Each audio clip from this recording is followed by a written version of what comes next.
भाग से पाठ भेड़े और भेड़िए का अध्ययन कर रहे हैं। इस पाठ के लेखक हैं हरिशंकर परसाई। हरिशंकर परसाई का जन्म 22 अगस्त सन 1922 को मध्य प्रदेश में जिला होशंगाबाद के जामनी गांव में हुआ था। नागपुर विश्वविद्यालय से हिंदी में एमए करने के बाद कुछ समय तक नौकरी की। सन 1957 में स्वतंत्र लेखन को अपने जीवन का लक्ष्य बना लिया। जबलपुर से वसुधा नामक साहित्यिक मासिक पत्रिका निकाली। हरिशंकर परसाई व्यंग सम्राट कहे जाते हैं। इनका व्यंग केवल मनोरंजन के लिए नहीं है। अपने व्यंग द्वारा इन्होंने पाठकों का ध्यान व्यक्ति और समाज की उन कमजोरियों और विसंगतियों की ओर आकृष्ट किया है जो हमारे जीवन को दूभर बना रही हैं। सामाजिक और राजनीतिक जीवन में व्याप्त भ्रष्टाचार एवं शोषण पर भी इन्होंने करारा व्यंग किया है जो हिंदी साहित्य में बेजोड़ है। साहित्यिक परिचय। कहानी संग्रह हंसते हैं रोते हैं जैसे उनके दिन फिरे। उपन्यास रानी नागफनी की कहानी, तट की खोज, निबंध संग्रह भूत के पांव पीछे, सदाचार का ताबीज, शिकायत मुझे भी है, व्यंग निबंध संग्रह ठिठुरता हुआ गणतंत्र, वैष्णव की फिसलन, तिरछी रेखाएं, विकलांग श्रद्धा का दौर। और इसमें मुख्य पात्र हैं भेड़े, भेड़िया, नीला सियार, हरा सियार और पीला सियार। यह पाठ प्रतीकात्मक शैली में लिखा हुआ व्यंग लेख है, अतः पाठ के अध्ययन से पूर्व हमें इन पात्रों को जानना अत्यंत आवश्यक है, क्योंकि यह पात्र इस पाठ में समाज के जिस वर्ग की भूमिका निभा रहे हैं उस वर्ग का समाज में एक अहम योगदान होता है, और चुनाव के समय तो इस वर्ग का योगदान और भी अधिक बढ़ जाता है, अर्थात और भी अधिक महत्वपूर्ण होता है। अतः मैं आपको इन पात्रों का परिचय करवा रही हूँ। भेड़े। भेड़े निश्चल भोली भाली जनता का प्रतीक हैं। ये आज के पाखंडी नेताओं के छल कपट को समझ नहीं पाती और उनकी चिकनी चुपड़ी बातों को सच मान बैठती हैं, जिसके फलस्वरूप ये कपटी नेता इनका निरंतर शोषण करते हैं। भेड़िए। भेड़िए उन छद्मवेशी, ढोंगी, पाखंडी, बगुला भगत नेताओं का प्रतीक हैं जो कुर्सी तथा ताकत के लिए किसी भी हद तक जा सकते हैं। अपनी स्वार्थ सिद्धि के लिए बुद्धिजीवियों तथा धर्मगुरुओं का सहारा लेते हैं। भोली भाली जनता को मूर्ख बनाकर उनका शोषण करते हैं।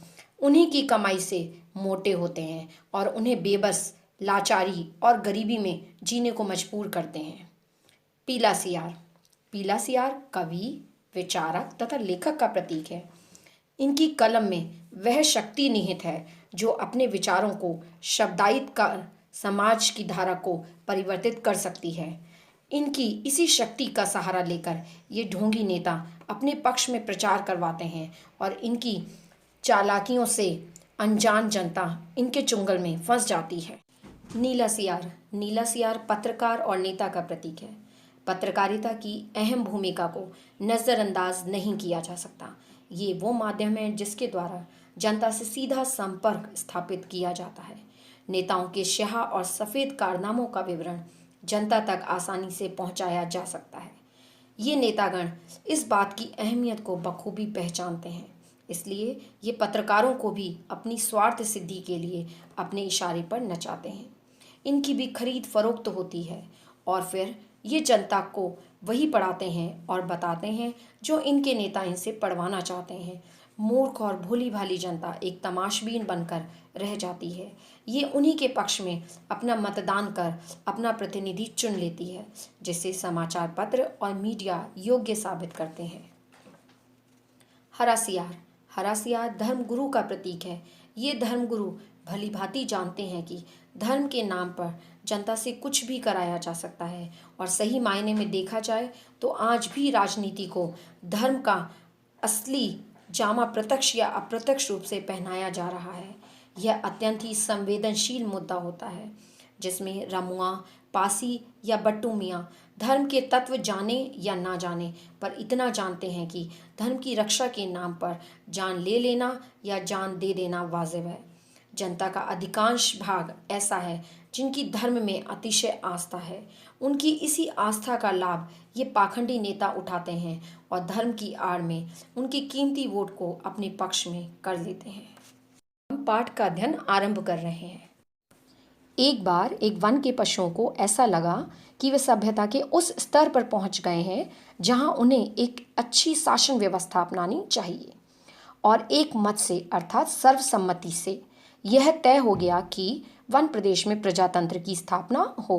प्रजातंत्र अर्थात democracy, for the people, by the people, of the people, जनता के लिए, जनता के द्वारा, जनता का शासन। पशु समाज में इस क्रांतिकारी परिवर्तन अर्थात एक स्थिति से दूसरी स्थिति में पूर्णतः बदलाव, इस क्रांतिकारी परिवर्तन से हर्ष की लहर दौड़ गई कि सुख, समृद्धि और सुरक्षा का स्वर्ण युग अब आया, और वह आया स्वर्ण युग अर्थात सुनहरा समय। जिस वन प्रदेश में हमारी कहानी ने चरण धरे हैं, अर्थात हमारी कहानी जिस वन प्रदेश से संबंधित है, उसमें भेड़ें बहुत थीं, निहायत नेक, ईमानदार, कोमल, विनयी अर्थात विनम्र, दयालु, निर्दोष पशु जो घास तक को फूंक फूंक कर खाता है। फूंक फूंक कर खाता है मीन्स सावधानी से खाता है। भेड़ों ने सोचा कि अब हमारा भय दूर हो जाएगा, हम अपने प्रतिनिधियों से अर्थात अपने चुने हुए नेताओं से कानून बनवाएंगे कि कोई जीवधारी किसी को न सताए न मारे, सब जिएं और जीने दें। शांति, स्नेह, बंधुत्व अर्थात भाईचारे और सहयोग पर समाज आधारित हो। इधर भेड़ियों ने सोचा कि अब हमारा संकट काल आया, अर्थात अब हमारा मुसीबत का समय आया, क्योंकि वन प्रदेश में भेड़ों की संख्या इतनी अधिक है कि पंचायत में उनका ही बहुमत होगा, और अगर उन्होंने कानून बना दिया कि कोई पशु किसी को न मारे तो हम खाएंगे क्या? क्या हमें घास चरना सीखना पड़ेगा? भेड़ियों को यह चिंता क्यों थी? क्योंकि भेड़िए जो हैं वह मांसाहारी होते थे और भेड़ें जो हैं शाकाहारी थी, और यदि वन प्रदेश में भेड़ों की सरकार बन गई तो भेड़िए जानते थे कि वह सबसे पहले यही कानून बनवाएंगी कि कोई जीवधारी किसी को ना मारे न सताए, और यदि भेड़िए किसी जीवधारी को नहीं मारेंगे तो उन्हें मांस कहाँ से प्राप्त होगा, इसलिए मांस प्राप्त करने की चिंता उन्हें हो रही थी। ज्यों ज्यों चुनाव समीप आता भेड़ों का उल्लास बढ़ता जाता, अर्थात भेड़ों की खुशी बढ़ती जाती। ज्यों ज्यों चुनाव समीप आता भेड़ियों का दिल बैठता जाता, अर्थात भेड़िए उदास होते जाते, दुखी होते जाते। एक दिन बूढ़े सियार ने भेड़िए से कहा, मालिक, आजकल आप बड़े उदास रहते हैं। हर भेड़िए के आसपास 2-4 सियार रहते ही हैं। जब भेड़िया अपना शिकार खा लेता है तब ये सियार हड्डियों पे लगे मांस को कुतर कर खाते हैं और हड्डियां चूसते रहते हैं। ये भेड़िए के आसपास दुम हिलाते चलते हैं, अर्थात उनकी चापलूसी करते चलते हैं, उनकी सेवा करते हैं और मौके बेमौके हुआ हुआ चिल्लाकर उनकी जय बोलते हैं, अर्थात समय असमय हुआ हुआ चिल्लाते रहते हैं। तो बूढ़े सियार ने बड़ी गंभीरता से पूछा, महाराज, आपके मुख चंद्र पर चिंता के मेघ क्यों छाए हैं, अर्थात आप उदास क्यों हैं? खैर, भेड़िए ने कहा, तुझे क्या मालूम नहीं है कि वन प्रदेश में नई सरकार बनने वाली है, हमारा राज तो अब गया। सियार ने दांत निपोर कर कहा, अर्थात चापलूसी करते हुए कहा, हम क्या जाने महाराज, हमारे तो आप ही माई बाप हैं, अर्थात हमारे तो आप ही अन्नदाता हैं, हम तो कोई और सरकार नहीं जानते, आपका दिया खाते हैं, आपके गुण गाते हैं। भेड़िए ने कहा, मगर अब समय ऐसा आ रहा है कि सूखी हड्डियां भी चबाने को नहीं मिलेगी। सियार सब जानता था, मगर जानकर भी न जानने का नाटक करना न आता तो सियार शेर ही ना हो गया होता, अर्थात सियार जो है वह सब कुछ जानकर भी न जानने का अभिनय करने की कला में माहिर होता है। यदि वह इस कला में माहिर न होता तो वह शेर बन गया होता, क्योंकि शेर तो बहुत स्वाभिमानी होते हैं, वह यदि सब कुछ जानते हैं तो न जानने का अभिनय कर ही नहीं सकते हैं।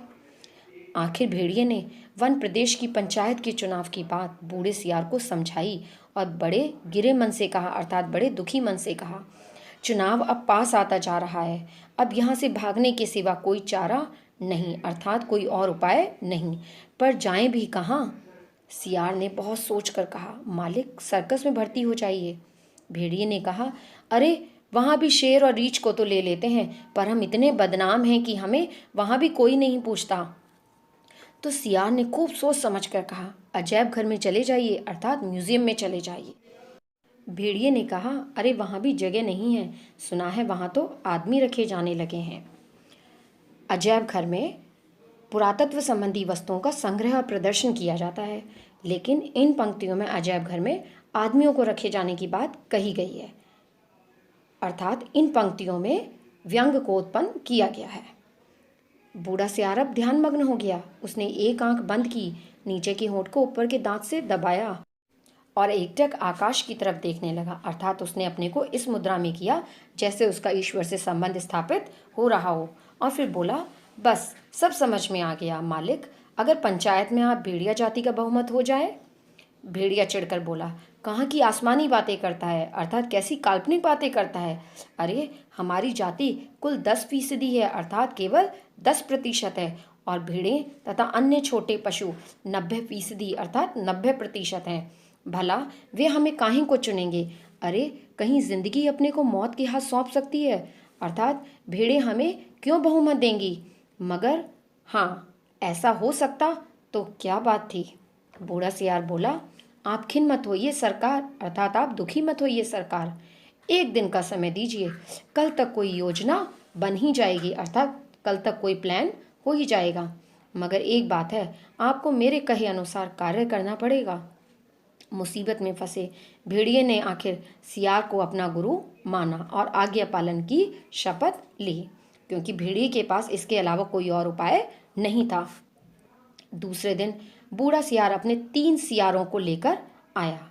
उनमें से उसने एक को पीले रंग में रंग दिया था, दूसरे को नीले रंग में और तीसरे को हरे रंग में। भेड़िए ने देखा और पूछा, अरे ये कौन है। बूढ़ा सियार बोला, ये भी सियार हैं सरकार, मगर रंगे सियार हैं, आपकी सेवा करेंगे, आपके चुनाव का प्रचार करेंगे। सियार तो बहुत चापलूस होते हैं, तो अपने इसी चापलूसी भरे स्वर में बूढ़े सियार ने कहा, ये भी सियार हैं मगर रंगे सियार हैं, अर्थात इन्होंने अपना रंग रूप बिल्कुल बदल लिया है। अब ये हमारे कहे अनुसार नए पात्रों का रूप लेकर चुनाव प्रचार में आपकी सहायता करेंगे।